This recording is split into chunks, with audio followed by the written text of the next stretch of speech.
हरि ओम प्रणाम। ओम श्री गणेशाय नमः। ओम श्री सरस्वत्यै नमः। ओम श्री गुरुभ्यो नमः। ओम समस्त जन कल्याणे निरतं करुणामयं नमामि चिन्मयं देवं सद्गुरुं ब्रह्म विद्वरम्। सर्वमंगल मांगल्ये शिवे सर्वार्थ साधिके शरण्ये त्र्यंबके गौरी नारायणी नमोस्तुते। मित्रों, कैवल्योपनिषद में हमने देखा कि महावाक्य का आधार लेकर सद्गुरु शिष्य को वो महान उपदेश दे देते हैं। तत्त्वमेव त्वमेव तत्, तुम वो ब्रह्म हो और तुम ब्रह्म मात्र हो, तुम दूसरा कुछ हो ही नहीं। अब आगे क्या उपदेश है देखते हैं। कहते हैं, जागृत स्वप्न सुषुप्त्यादि प्रपंचम यत् प्रकाशते तद ब्रह्म अहमिति ज्ञात्वा सर्वबंधै प्रमुच्यते। जागृति, स्वप्न और सुषुप्ति, इन तीनों अवस्थाओं में जिसके कारण, जिस ब्रह्म के कारण प्रपंच प्रकाशित होता है, क्रीड़ा प्रकाशित होती है, वह ब्रह्म मैं ही हूं, ऐसा जानकर वह सभी बंधनों से मुक्त हो जाता है, वह जीव। अब सदगुरु नहीं कहते कि तुम मुक्त हो जाओगे। देखिए, सदगुरु ने उपदेश दिया कि तुम ब्रह्म हो, तो सबसे पहले गुरुदेव की यह भावना है शिष्य के प्रति कि ये मेरे सामने जो बैठा है वह ब्रह्म ही है। कितनी बड़ी बात है देखिए। और इसलिए वह कहते हैं कि अगर कोई अपने को जीव मान रहा हो तो उसने ऐसा करना चाहिए, तुम करो ऐसा नहीं कहते। क्योंकि सदगुरु को तो पता है कि ये सब जो क्रीड़ा कर, नाटक कर रहे हैं, ये किसी बंधन में है ही नहीं। अरे वो धोबी और के गधे की कहानी तो हम सबको पता है ना।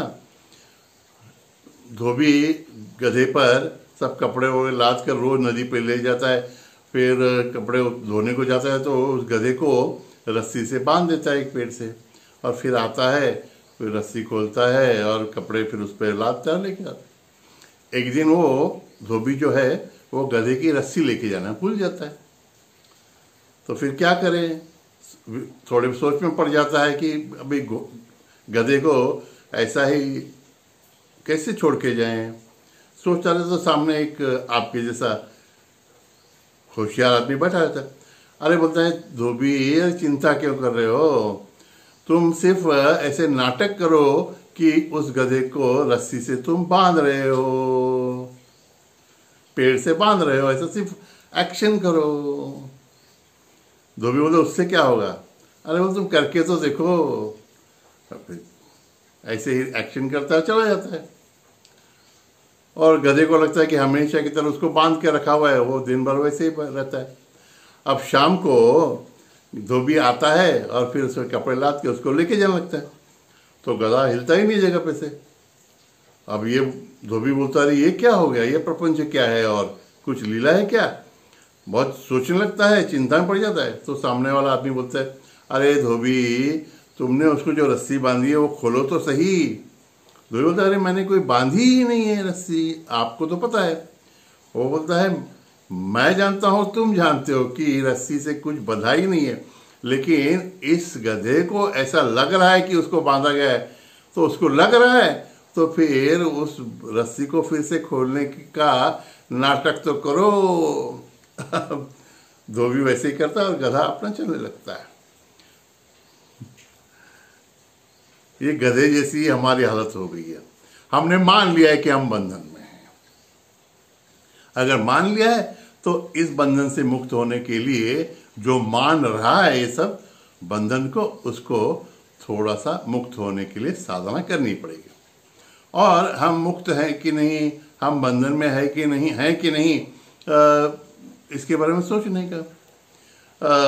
समझिए आपके पास 10 लाख रुपए हैं, उसमें से आप 10,000 भी देना नहीं चाहते, तो समझिए कि आप उस पैसे के बंधन में हैं, है ना।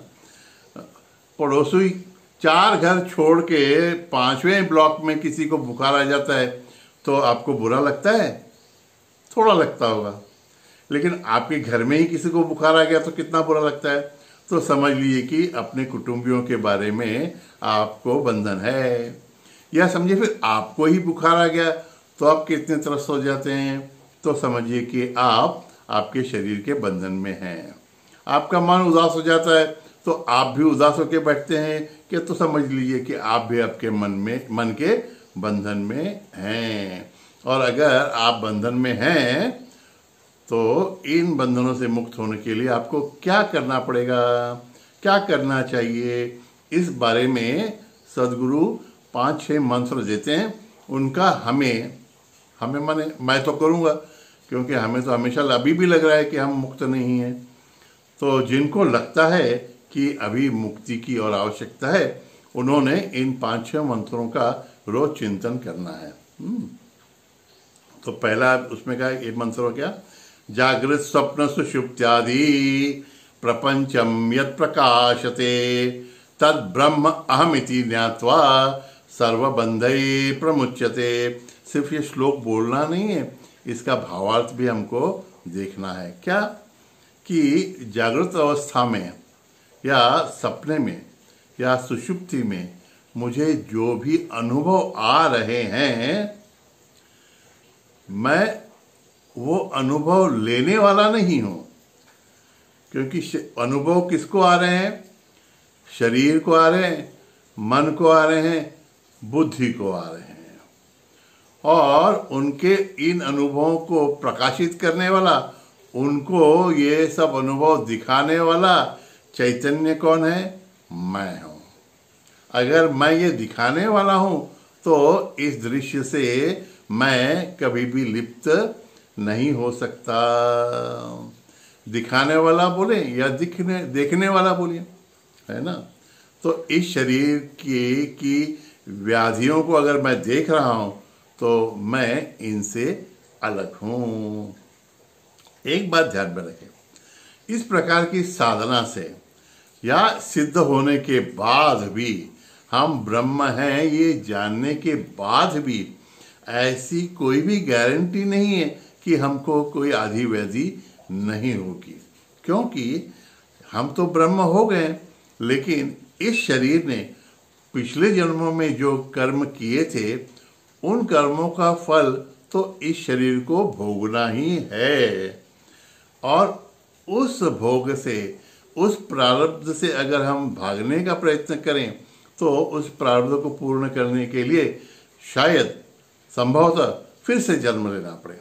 इसलिए सभी संतों की जीवनी हम देखें तो ध्यान में आता है कि बहुत से लोगों को कुछ न कुछ शारीरिक व्याधि हुई थी।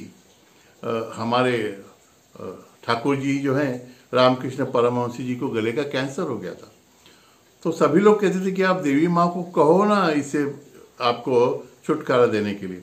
वो कहते क्या आवश्यकता है, ये मेरे कर्मों का फल है और शरीर को भोगना, इसमें मैं तो साक्षी हूँ, मुझे कुछ हो नहीं रहा है। और अगर ये प्रारब्ध अभी नहीं मिटा तो फिर से जन्म लेना पड़ेगा, उसकी क्या आवश्यकता है, सब इसी जन्म में खत्म कर देते हैं। रमन महर्षि जी को भी हाथ के यहाँ पे कैंसर हुआ था। सो ये आधी व्याधियाँ जो हैं, ये सब शरीर के अकाउंट में डाल के उनका उपचार करना है, दवा दारू सब कुछ करना है। लेकिन हम दूसरे किसी के शरीर का जिस प्रकार से उनकी देखभाल करें, उस प्रकार से हम हमारे शरीर की देखभाल कर रहे हैं, ऐसा भाव रखना है। और क्यों कर रहे हैं? ताकि देव, देश और धर्म का कार्य इस शरीर के माध्यम से हो सके, है ना। और हमेशा ये सुबह सुबह चिंतन, सुबह सुबह क्यों, दिन भर के व्यवहार में सब यह चिंतन होते रहना चाहिए।